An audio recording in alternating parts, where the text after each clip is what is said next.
Saludos y buenas noches. Mi nombre es Jorge Valentine, director del programa de Educación STEM y Desarrollo de la Fuerza Trabajadora para el Fideicomiso de Ciencias, Tecnología e Investigación de Puerto Rico. Le doy la más cordial bienvenida a esta sesión informativa sobre nuestro certificado, nuevo certificado en Tecnologías Emergentes para el área de informática. Estoy hablando en español, pero en breves instantes cambiaré entonces a hablar en inglés para conducir entonces nuestra presentación. Pero antes quiero darle la bienvenida a todos y presentarles a los invitados que tenemos con nosotros en el día de hoy. En primer lugar nos acompaña el señor Jeff Engel, director senior de partnerships académicos y desarrollo de la fuerza trabajadora para ISACA. Y nos acompaña también Sarit Williams. Ella será nuestra instructora líder. Sarit tiene unos 25 años de experiencia en el sector público y privado, trabajando como gerente de proyectos, además de haber utilizado básicamente todos los sombreros en el área de desarrollo de software eh, en la industria de tecnología. Así que, for those of you joining us right now, I will now switch to English. I welcome you to our info session um, for this certificate in emergent technologies. I would like to welcome you all. This is a premier project that we have at the Puerto Rico Science Trust, and it's brought to you in collaboration with ISACA. ISACA has been a standard for cybersecurity and systems audits in the United States and throughout the world for more than 25 years. But Jeff will give you more information on that. We would like to begin with this presentation and let you know not only a little bit about the Puerto Rico Science Trust, but also about what ISACA is and what's the thought process behind these certifications that we are beginning to bring to Puerto Rico as a form of ideal workforce development. If someone, I'm going to share my screen for a brief second here and talk to you a little bit about the Puerto Rico Science Trust and what we do. The Puerto Rico Science Trust is interested in developing science, technology, and innovation in general for Puerto Rico. And we want to make Puerto Rico a socioeconomic innovation center. Our 4 areas comprise entrepreneurship, with this what we call the sexy programs at the Puerto Rico Science Trust. We have Parallel 18, Colmena 66, and the Resiliency Business Innovation Centers, which focuses on impulsing entrepreneurship from the thought or the beginning ideas until making it happen and finding funding. The second pillar or the second wing that we have is our public health segment, focusing on not only public health, but also on vector control and research in science, conducting clinical research in science.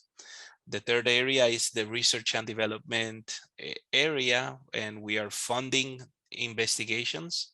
We are moving forward technology, and we are making enterprises in agriculture, biodiversity, and now one of our key areas, which is the Caribbean Center for Rising Seas. But you are here on our foundation programs. You are under the STEM education program, which is also focusing on developing workforce of the future. And this is the ideal time then to present ISACA as one of our key partners for this opportunity. I would like to leave you with Mr. Jeff Angle, who will let you know a little bit more about this partnership and where we are headed in the future. So welcome, Jeff, and the floor is yours. Yeah, thank you, Jorge, and thank you for joining us this evening. Sreed, if you want to put up the presentation. So, yeah, my name is Jeff Angle. I'm from ISACA. ISACA has been around actually about 52 years, 53 years now. It was established back in 1969, and its mission is really focused on how do we build and equip IT professionals, cybersecurity professionals. How do we validate their knowledge, skills, and abilities, and match those knowledge, skills, and abilities to jobs in both IT and cybersecurity? Because as you know, today's world is powered by information and technology. What ISACA does is it equips professionals with the knowledge, with the credentials, with the education and community to advance in their careers and transform their organizations. We leverage the expertise of our 550,000 engaged members. Those are our SMEs, those are our subject matter experts. And I bring that up because these are the people that are doing the hiring in companies like a Deloitte or a PricewaterhouseCoopers and coming to us and saying, hey, these are the new sets of skills that we need aligned to this job that I need to have you guys build a certificate for to confirm, to validate those skills. And we do that in information, we do in cybersecurity, IT governance, assurance, risk, as well as an enterprise-wide with our Cybersecurity Maturity Model Institute. We serve any professional that touches IT, audit, assurance, security governance, as I said before, risk, and cybersecurity. So we're a global community. Like I said, we've got about 150,000 plus members of ISACA.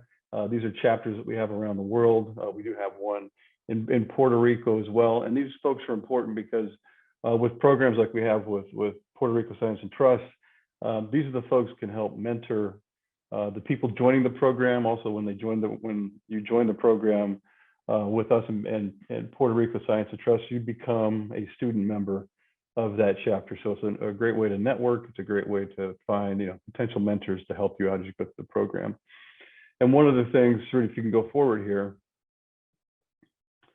that are, I almost got ahead of myself here. So ISACA itself, those members are the ones that make us such a recognized, industry recognized credentialing body. We have 4 of the top 10 highest paying certificates in the industry itself, and it's very much known as providing that quality validation and credentialing of the skill sets that our members and their companies are looking to hire from. And Sri, if you go to the next slide. So they also give us a good view of the marketplace, a little over the horizon. And as we know, the trends are all around digital. There's not very much analog left over, but everything from blockchain, artificial intelligence, IoT. These are all areas that are driving the market going forward, and our members are the ones that help us inform to build those, like I said, those certificates that are aligned to those jobs. And that is how, Sreed, if you move forward, we developed the Certificate of Emerging Technologies. So, this is one it's foundational level. You don't have to have an IT background or a cybersecurity background or blockchain to come into this. We build those skill sets with you as you go through the program. And there are 4 areas. There are artificial intelligence, cloud computing, Internet of Things, and blockchain. All 4 of those are individual certificates you'll receive as you go through the program. And once you complete the entire program, you also get the certification in emerging technology. And Sri, if you go to the next slide.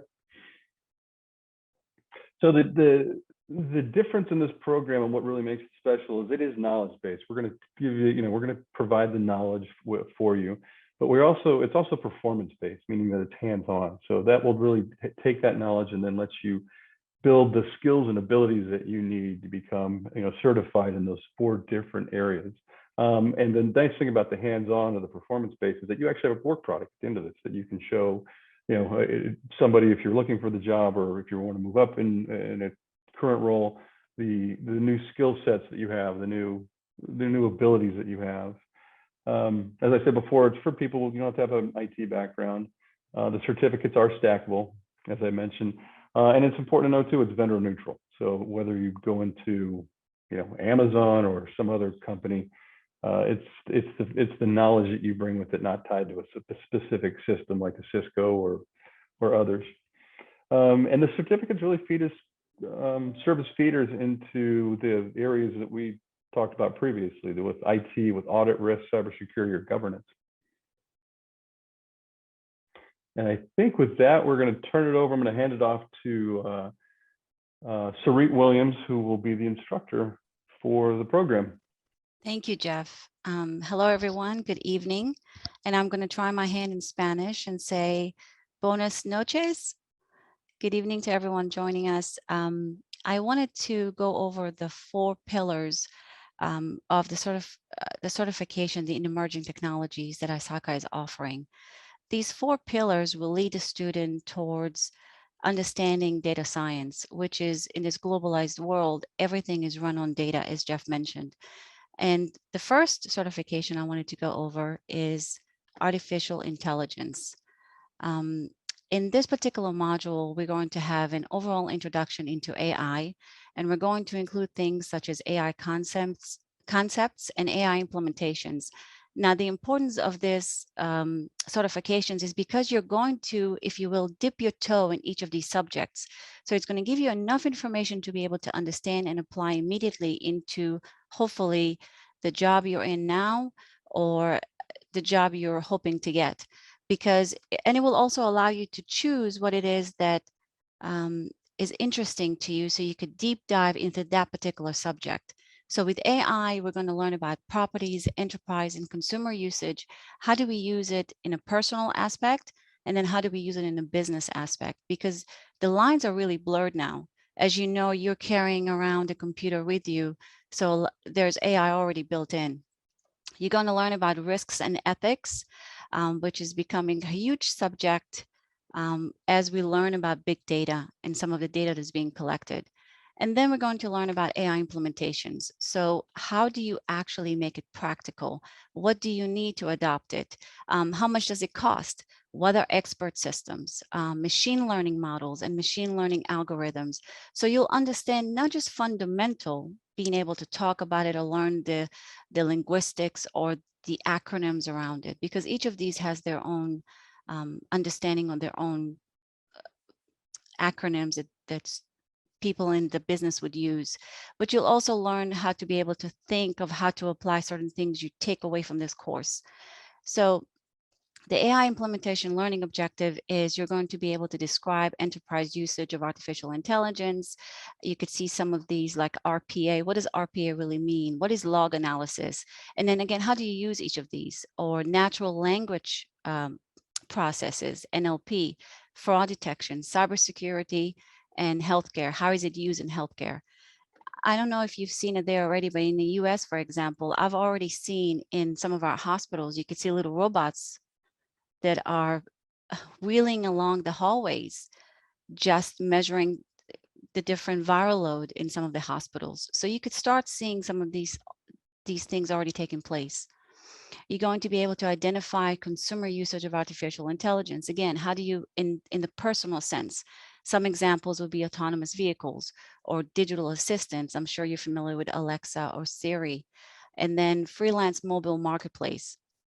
You're going to be able to identify risks associated with artificial intelligence. Again, going back to ethics and morality and things we should be on the lookout for and aware as all this data is gathered and where it's kept. And then who owns it, right? And you're going to be able to articulate ethical dilemmas in artificial intelligence. Again, going back to privacy and bias. Bias is not just a human trait, it's also it's programmed into the applications themselves, because the applications are only as good as the individuals that actually program them. So bias can be programmed in. And then nefarious usage for that as well. How can you use it in a bad way? So with that said, for artificial intelligence, I wanted to do a little bit of an exercise. This is just one example that you can anticipate of something that you're going to learn. For example, some of you have probably heard of ROI. What is ROI? Return on investment. Is that something just for business? Well, not necessarily. This is something you can apply in a personal sense as well.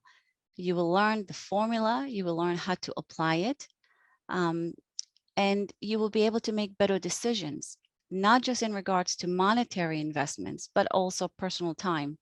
And this is something you can apply now in your business now. Whatever job you have now, if someone asks you to do something, or if you have a particular project you're interested in implementing, you can quickly do a calculation of ROI and see if it's profitable to do, if it makes sense to implement it. So for ROI, how do you do it? For example, in this particular case, we have a business that has an initial cost of $100,000 to implement it for services and resources of whatever it may be. The added profit that we anticipate is going to be $300,000. So how do we apply it? We take the $300,000 anticipated revenue minus the cost of how much it's going to cost us to implement it. And then we divide it by the investment, which is again $100,000. And we know that if we do this simply before we even implement or put in any effort, we know we're going to gain $2 for every dollar we implement. So it's a 200% return. This is critical to know going forward. As time is money, as they say, it's even more important. Now you're able to actually articulate it in a very factual way. I wanted to show you is KPIs. I don't know if anyone knows what KPI is, key performance indicators. Again, this is something you can use both in a business and a personal aspect. When you're thinking about KPIs or key performance indicators, you want 4 things to be able to measure. You want to look at. If you only understand if something is progressing towards achievement of a particular goal or business objective or personal objective, you want to look at 4 different characteristics. First of all, is it worth achieving? Right? Is this something we should spend our time on? It goes back to the ROI formula we talked about earlier. And then we want to be able to measure it. We want to measure it. Am I reaching my goal? What are milestones do I need to make sure that I meet in order to progress towards it or move the needle, as they say? And all actions that we take must be directly connected to the goal that I want to achieve. And then whatever actions I take or whatever goals I make, I want to make sure that I can affect it, right? If you're working in a business scenario and you have a governance model that has to be followed, then you want to make sure that whatever the goals that the business sets for itself are actually changeable, right? Those are things that can actually be modified through whatever actions I could take as an employee. Those are important things to consider. So that's it for our AI example.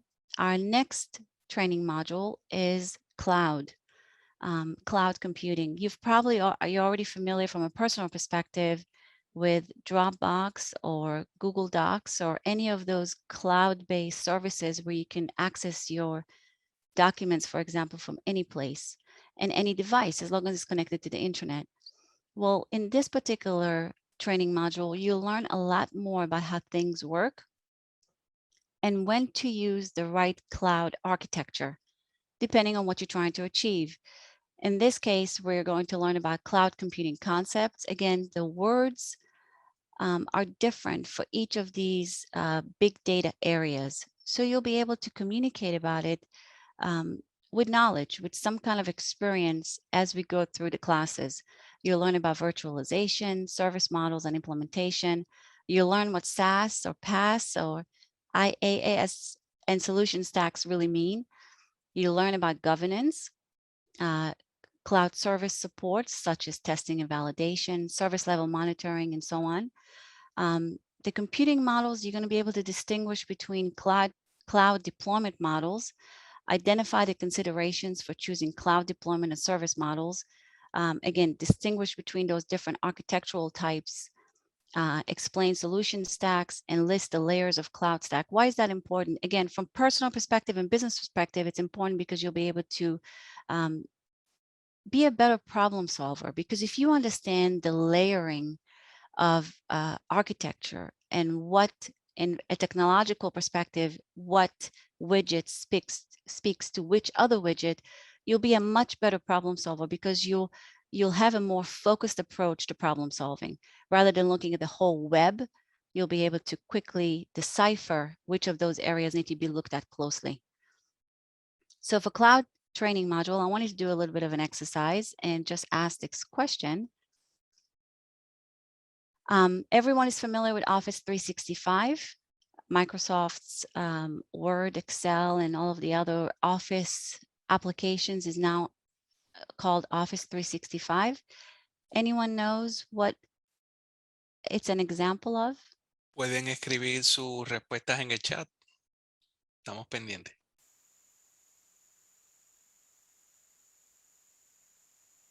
It is SaaS. SaaS means software as a service. I don't want to say a long time ago, but a few years back, people used to have to purchase Word as a software on a CD and then install it, or download it online and install it, and then you own the software.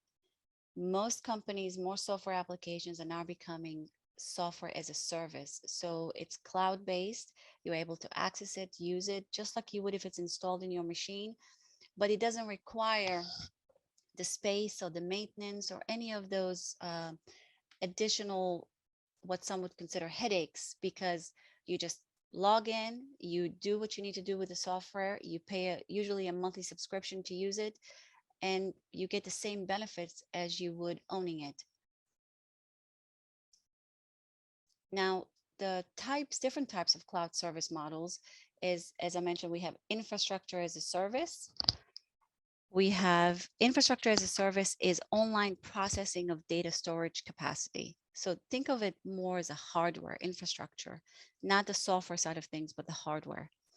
Then we have PaaS, which is application support, application development sandbox. And then we have SaaS, which is software as a service. Probably as a consumer, you're more familiar with software as a service, or as an employee, you're familiar with that. If you're the IT or admin of a particular corporation, then the admin or the IT department usually use PaaS or IaaS.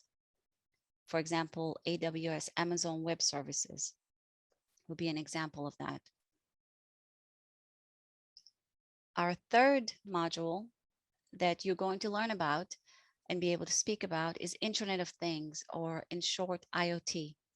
Again, just like the others, you'll learn about the concepts of IoT, the particular language as you're talking about IoT. You're going to learn about how is IoT enabled, how does it work, and then what do you use it for? Why is it important, and how does it fit into the big data side of things? All of these pillars are connected. You're going to learn about middleware, connectivity protocols, platforms, chipsets, embedded operating systems. You can see there's quite a breadth and a depth to all of this information. And you'll get, one of the great things about this particular certification model is that it combines not just the seminar or the workshop where we go through the presentation. You also have hands-on labs. As Jeff mentioned, these are things that you're practically going to walk away understanding because you've experienced it. Isaka is the only company I'm aware of now that does the practical approach to learning. It's not just theoretical. You'll actually be able to apply these lessons, if you will, in a lab setting. And then, of course, you have also enrichment. So you'll get articles about some of these that are accessible to you. You'll be able to read about white papers about certain companies and businesses and how they've used it, blog posts, and opinion pieces. So it will really offer a 360 approach to learning. So with IoT, everyone carries a smartphone, And you know, I don't know if you realized, I'm sure you know that your smartphone is equipped with sensors, network connectivity, computing capability, and actuators. But I bet you didn't know that it has a lot more things. For example, an actuator is something that actually creates an action. So it has a lot of sensors on the phone that are able to capture, for example, accelerometers, cameras, microphones, GPS trackers. It measures temperature, humidity, and pressure sensors. And it's important to note that it's a significant source of crowdsourced data. That means that your phone can capture data not just as how you use it, but what is surrounding you. So as you're walking around with your phone and taking it everywhere, you can actually source data from your surroundings and capture that as well. And we'll do a little bit of a question here. Which of the following gathers information that's critical to an IoT application and converts it to usable data? All of these things are used in IoT, but which one do you think is the part that actually gathers the information?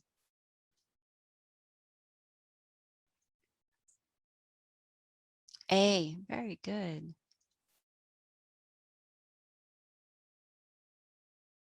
A sensor. I actually thought it was all of them.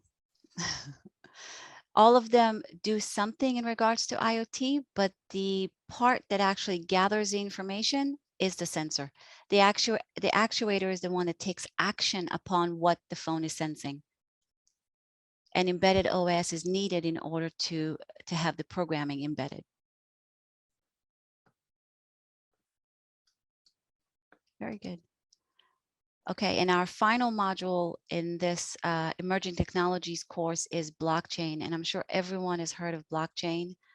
I think El Salvador just passed it as a legal tender, a legal currency in El Salvador just recently.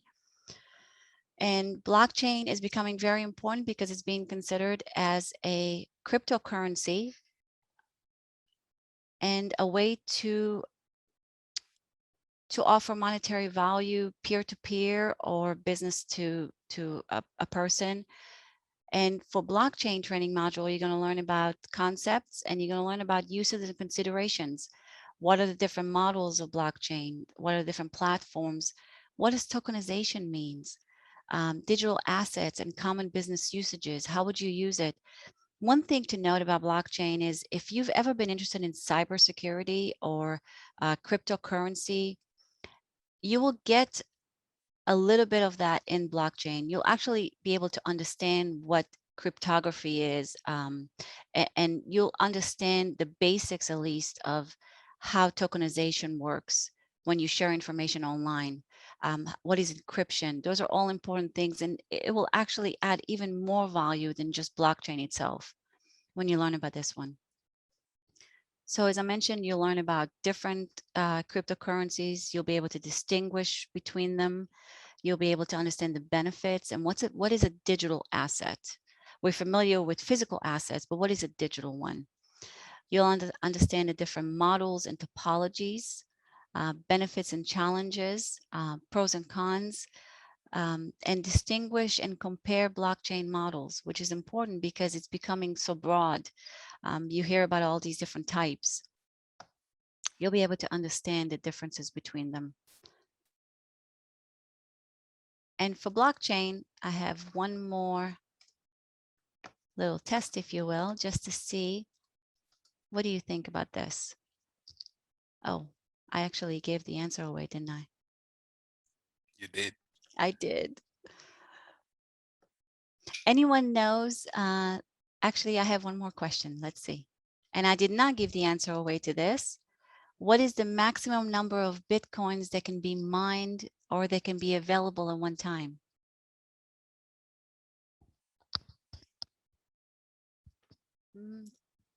Try again.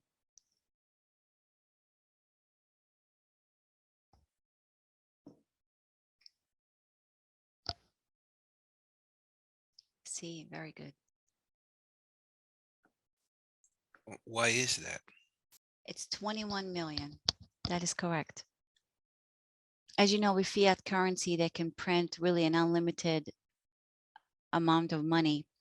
Well, in Bitcoin, there is a limit. There is a ceiling on that. I did not know that. I learned something new today. Yes. So, I mean, I know it's a little bit off topic, but why is there a limit to specifically 21 million? I don't know why they chose that particular number, 21. I don't know the answer to why just 21, but having a limit on it is really the benefit of it, because blockchain is the ability to decentralize the monetary system. Because if you have unlimited printing, you have, as you know, inflation and shrinkflation. And so this allows, I don't want to say limited circulation, it's not the proper way, but it allows the money to not lose its value. Makes sense. Mhm. And then one other thing I'm hoping we could take away to understand blockchain features, it's, as I mentioned before, with fiat currency, it's a centralized system. There's someone at the top, or a department or an organization at the top, that dictates fiat currency. With blockchains, it's completely decentralized, as you could see by this image. And so any person can actually join the blockchain. Any person can participate as consensus participant or miner for those Bitcoins. You can produce applications, smart contracts, or transactions. Every time I make a transaction, say with Jeff, to purchase something, we are in essence having a contract. I want to purchase this widget for this amount of Bitcoin. So it's a contract that's made digitally, and it creates a block that is now added to a chain of blocks. And there's also always history of transactions. And in order to participate, for anyone to do this, you just need to download a blockchain platform software, and you need appropriate level of available memory and processing power. So it's very computing intensive when you're doing any kind of mining to Bitcoins or to verify blockchain, which is what miners do, and they receive a fee for that. But in our case, in a consumer perspective, when I send money over to a business to purchase something, it's all captured, and anyone on the system is considered a node and can verify or confirm that particular. So there's no, the idea behind it is there's no way to subvert the system. As you know, with fiat currency, it could be counterfeited. Well, blockchain is meant to prevent that. So those are some things. Blockchain is quite deep, and you'll learn quite a bit about it, not just from a consumer perspective, but also as a producer. As you learn about it, I think this is a very interesting, really every single one of these subjects is very important now and going forward, because it will only get more important as big data becomes even bigger. And at this point, I will hand it back to Jorge. Well, I thank you very much, Sarit, and thank you very much, Jeff, for taking the time and helping us out, explaining a little bit of what this certificate entails. I hope that it has been useful for all the attendees and helpful. And if you're interested in getting more information, we welcome any questions on your behalf at this moment. If you have other questions, you can also visit our website, which I can gladly put the link on the chat box and answer your questions on the website directly regarding the certificate of in emerging technologies. So if at the moment there are any other questions, we thank you once again for your time, your attendance, and look forward to hearing from you soon. Thank you very much, and you have a great day, a great night.